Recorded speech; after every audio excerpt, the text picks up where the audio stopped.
Islam atau Kristen? Saya Islam bang. Ini saya nggak ada maksud buat ngejelekin atau apa. Saya cuma pure mau nanya. Saya nggak tahu mau nanya siapa karena teman saya yang Kristen juga nggak bisa jawab. Jadi pertanyaan saya ada baca-baca. Dari 12 murid Yesus yang berjumpa langsung dengan dia, yang saya baca hanya 2 yang mengakui bahwa Yesus itu adalah Tuhan. Yang pertama adalah Petrus dan Thomas. Kenapa murid-murid yang lain seperti Yakobus itu yang disebut sebagai saudara Yesus itu tidak mengakui atau tidak menyatakan secara langsung Yesus itu adalah Tuhan? Itu kenapa ya bang?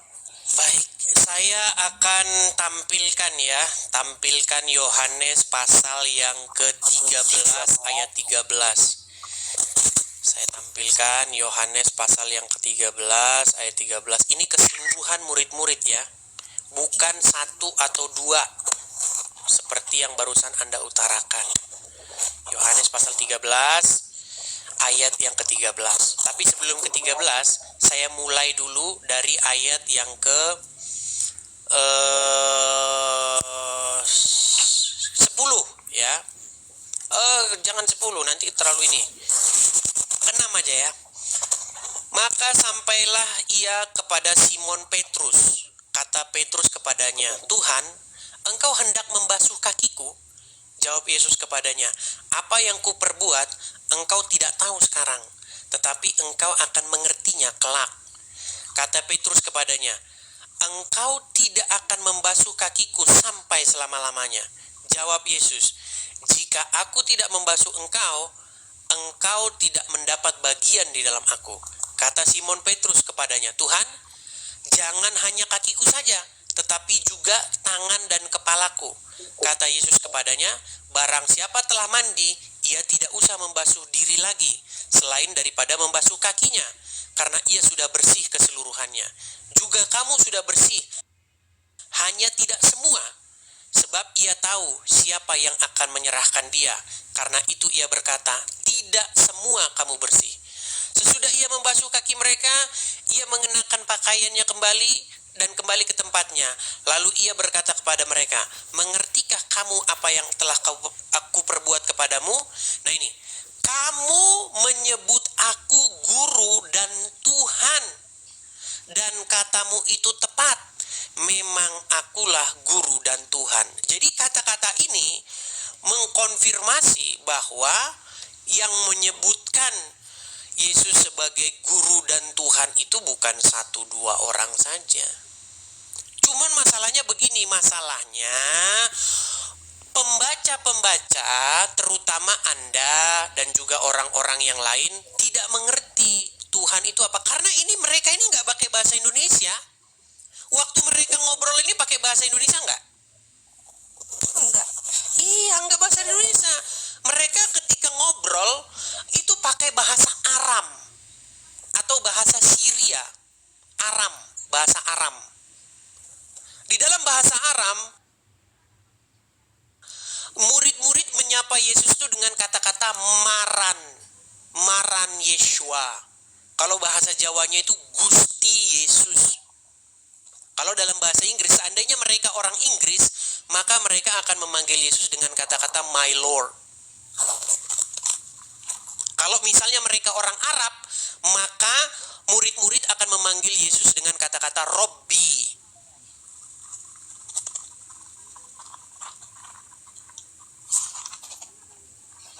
Ini yang tidak dimengerti. Makanya ketika kalian berkata Yesus itu Tuhan, bukan berarti Yesus itu Bapa di sorga. Tidak. Yesus bukan Bapa di sorga. Bapa di sorga mengutus Yesus. Bahkan Yesus katakan, "Bapa yang mengutus aku lebih besar daripada aku, lebih besar daripada segalanya." Masalahnya bukan masalah itu, masalahnya begini. Mengertikah kalian pengertian kata Tuhan itu atau Lord atau Rob itu? Atau Gusti itu? Gusti itu adalah sebuah sapaan. Sama seperti sekarang pun umat muslim yang Islam atau misalnya orang Jawa lah, memanggil yang duduk di singgasana itu juga Gusti. Gusti Dalem, Gusti siapa? Gusti Ratu siapa? Gusti. Tetapi yang di langit sana juga dipanggil Gusti. Gusti itu artinya panggilan. kepada seseorang atau sesuatu yang memiliki otoritas. Jadi Bapa di surga Gusti, Yesus juga Gusti, sama-sama Gusti, sama-sama Tuhan, sama-sama Lord, sama-sama Rob. Artinya apa? Kepadanya kita menaklukkan diri. Makanya kalau saya ditanya, apakah setan juga Gusti, apakah setan juga Tuhan? Iya, kalau kita menaklukkan diri kepadanya, maka dia jadi Tuhan kita.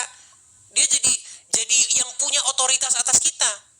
Ketika kita dikendalikan oleh setan, ketika kita dikuasai oleh setan sehingga kita takluk kepadanya, maka setan itu jadi Lord kita, jadi Tuhan atau Tuhan kita, jadi Gusti kita. Nah, manusia tidak boleh menjadikan setan, menjadikan Muhammad, menjadikan Allah sebagai Tuhan, sebagai Gusti. Yang harus dijadikan Gusti, Bapa di surga, Tuhan Yesus dan Roh Kudus.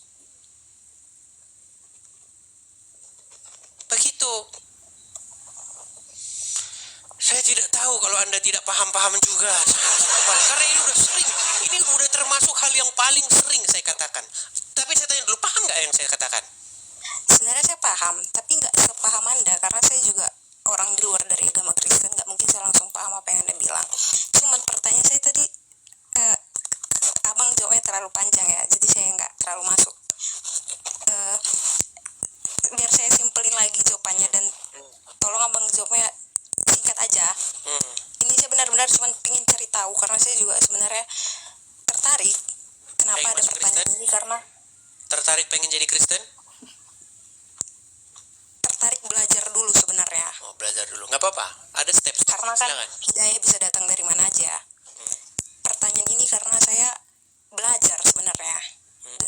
Teman saya nggak bisa jawab Bang, makanya saya udah DM kamu, cuman belum dijawab ya, mungkin lagi sibuk. Saya baca, ini entah benar atau salah, tolong Abang koreksi. Yang saya tahu dan yang saya baca, Yakobus yang disebut sebagai saudara Yesus memimpin jemaat di Yerusalem.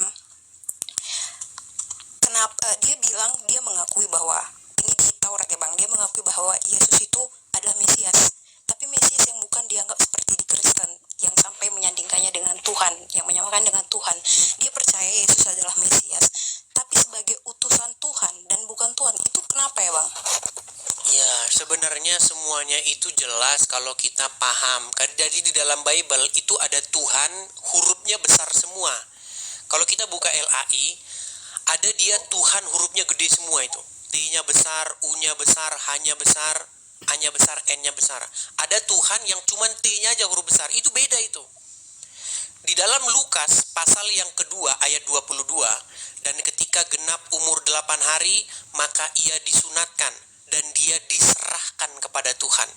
Yesus yang Tuhan diserahkan kepada Tuhan. Ini kalau orang yang saya katakan nggak pernah belajar, nggak pernah mengerti pengertian kata-kata, memang bingung. Memang Yesus bukan Tuhan dalam pengertian Yesus bukan Tuhan Bapa itu. Makanya kata Tuhan tuh ditujukan kepada siapa dulu. Sama kayak gini loh. Saya hari ini mau makan sama presiden. Presiden itu siapa? Prabowo kah? Putin kah? Siapa di situ? Makanya di dalam Bible ketika ada kata Tuhan, kata itu siapa? Ditujukan kepada siapa? Gitu loh.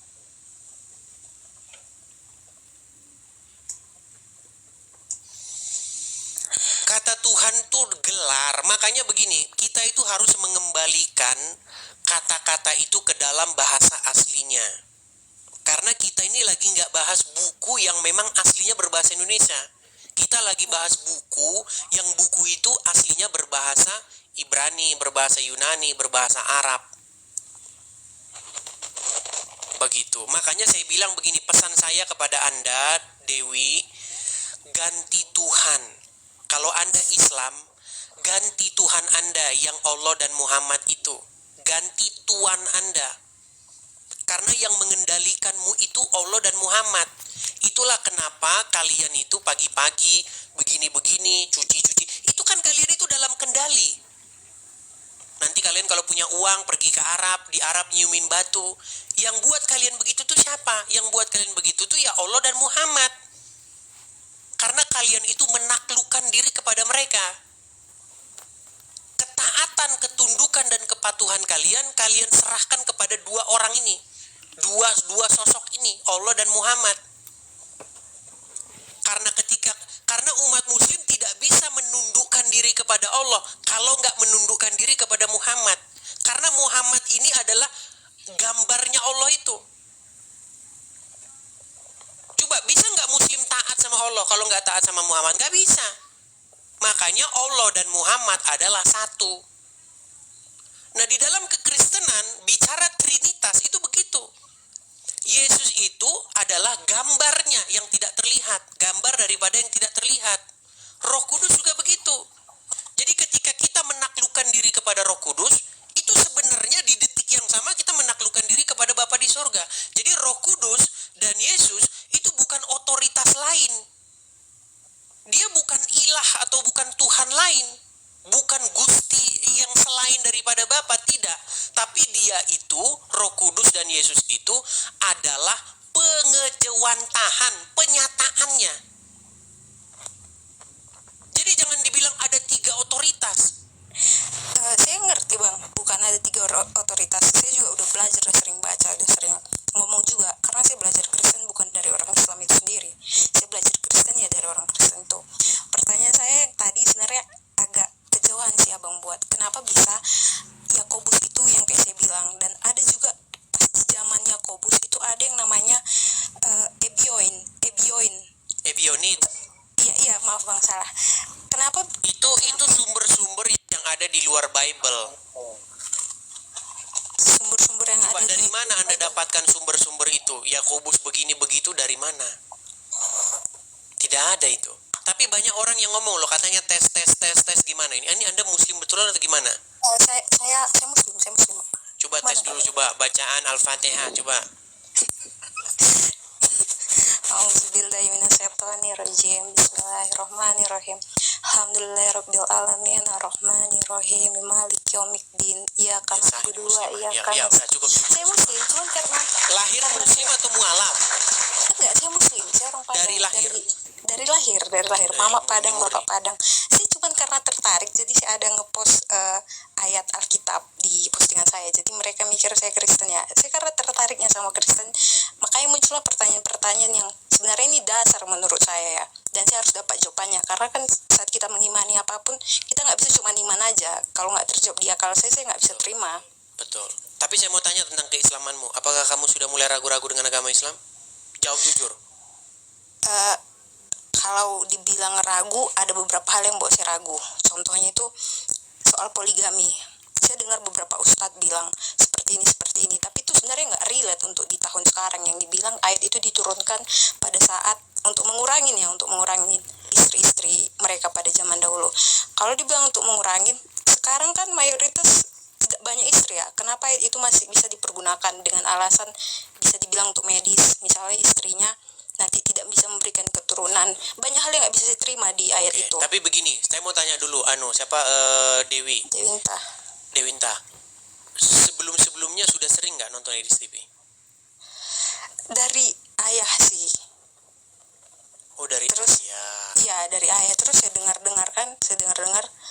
ada beberapa hal yang masuk ke otak saya. Makanya ini saya udah DM. Mengenai bagaimana Muhammad menyuruh wanita menyusui laki-laki lain?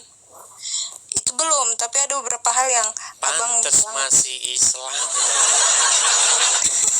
Tapi gini Dewi, kalau misalnya kamu menonton video-video saya secara utuh, saya bisa pastikan mustahil kamu jadi orang Islam lagi. Di situ saya ungkapkan bagaimana Muhammad dia berlaku masam kepada orang miskin. Iya saya tahu itu. Iya. Tadi saya nonton soalnya. Nah, ketika kamu nonton seperti itu, bagaimana? Apakah masih ada iman kamu terhadap agama Islam? Saya tahu jawaban. Saya tahu jawaban itu. Di situ memang Nabi Muhammad. Saya bukan orang yang tahu agama ya bang, tapi itu saya tahu. Nabi Muhammad didatangi orang yang tunanetra itu mukanya berubah jadi masam. Di situ dia salah dan turunlah ayat untuk menegur Nabi Muhammad. Itu Muhammad tadi berdosa. Saya ada baca juga. Oke, berarti Muhammad berdosa karena dia tidak seharusnya melakukan itu dan tidak berarti Muhammad berbuat salah. dia berbuat salah. Nah, itu akan bertentangan dengan doktrin orang Islam.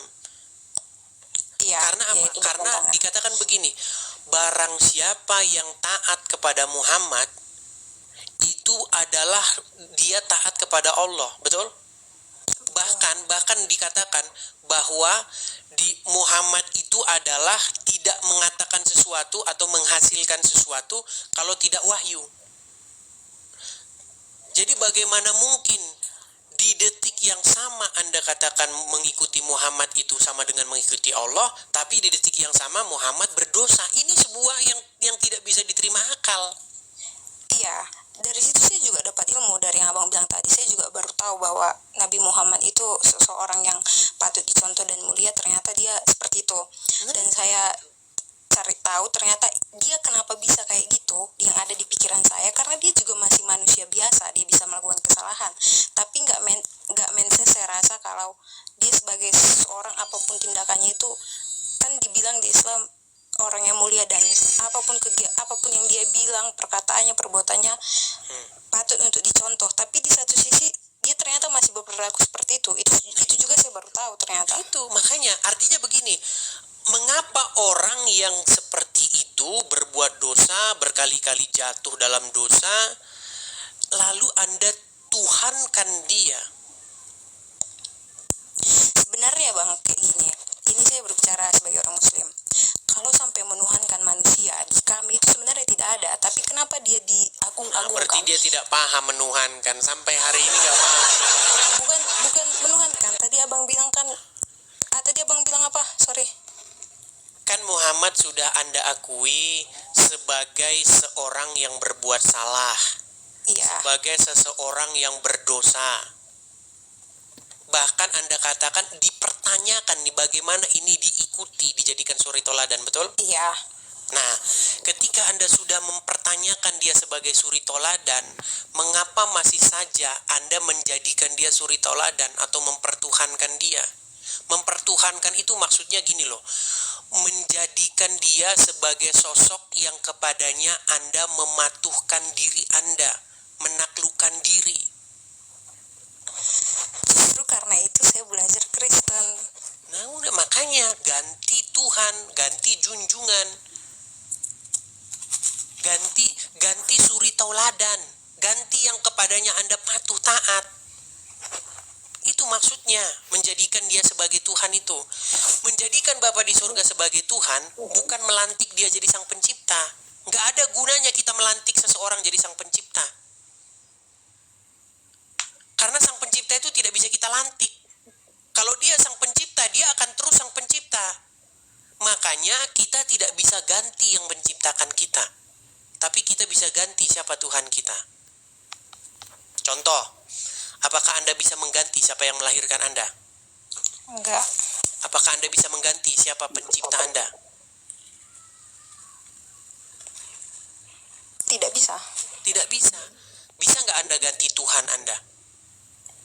Kalau keyakinan kita berbeda mungkin bisa ya, karena Tuhan di setiap orang berbeda. Iya. Jadi kalau orang Islam masuk Kristen, Tuhannya diganti itu, tapi penciptanya nggak bakal bisa diganti. Makanya kita ini jangan pusing ngikutin, memikirkan siapa pencipta. Itu nanti debat kusir. Debat kusir nanti. Muslim mengatakan yang menciptakan kami adalah Allah. Orang Kristen nanti mengatakan yang menciptakan kami adalah Bapa di surga. Nanti sini mengatakan yang menciptakan kami ini. Kita debat kusir. Ini kenapa dia bilang saya pembohong ya? Mereka mikir saya Kristen kah? Tadi kita sudah tes teman-teman. Dia sudah baca Al-Fatihah, udah baca ini, dia muslimah teman-teman. Foto Mama Secaniago. Coba bahasa Padang dulu coba. Bang, saya tinggal di Sumatera Utara, Tanah Karo. Jadi saya lebih fasih berbahasa Karo. Oh begitu. Iya. Jadi udah lahiran sana ya? Ya udah lahir di sini. Bahkan pulang ke Padang yang nggak pernah. Bahkan udah nggak pernah ke Padang. Tapi dia muslimah ini. Muslim. Caniago ya? Iya. Caniago. Ya logatnya. Memang begitu teman. Jangan salah teman-teman. Makanya teman-teman juga jangan kelamaan di kampung juga. Gini loh. Ada orang dia itu udah kelahiran situ. Jadi udah nggak bisa bahasa sukunya. Jangan salah. Di sini di sini banyak orang kelahiran sini udah nggak ngerti, dia ngomong bahasa ininya nggak ngerti. Banyak di sini juga begitu, sama. Iya, dan yang buat saya tertarik juga sama Kristen itu karena saya tahu ajaran Islam itu lebih mengedepankan hukum dan kasih, tapi kalau Kristen kan lebih mengedepankan kasih. Itu yang buat saya sebenarnya lebih tersentuh. Itu awal mulanya sih. Iya, ya pelan-pelan lah ya. Intinya belajar perlahan-lahan, nanti Anda juga akan mengerti maksud saya gitu. Intinya saya cuma pesan begini, untuk sekarang ini ganti siapa yang harus kita ikuti. Kalau kita ngikutin Muhammad, ya puji Tuhan saya tidak banyak lagi menjelaskan. Anda pun sudah mengkonfirmasi kan bahwa dipertanyakan dia itu masa kayak begitu diikuti, betul? Betul. Nah, coba kalau mengikuti Yesus, hal apa yang membuat hati kita tertutup untuk mengikuti Tuhan Yesus, mengikuti Yesus?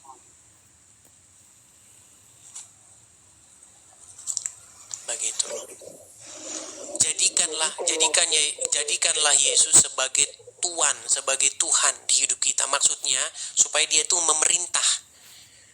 Karena yang memerintah di hati Anda ini masih Muhammad, walaupun udah dikit-dikit lagi ada sepak dia dari hati Anda. Sedikit lagi Anda sudah menyepak Allah dan Muhammad dari pemerintahan di diri Anda. Begitu. Oke, gitu aja lah ya. Mudah-mudahan Anda paham lah dengan bahasa-bahasa saya, oke? Terima kasih, Bang. Oke, sama-sama Dewi.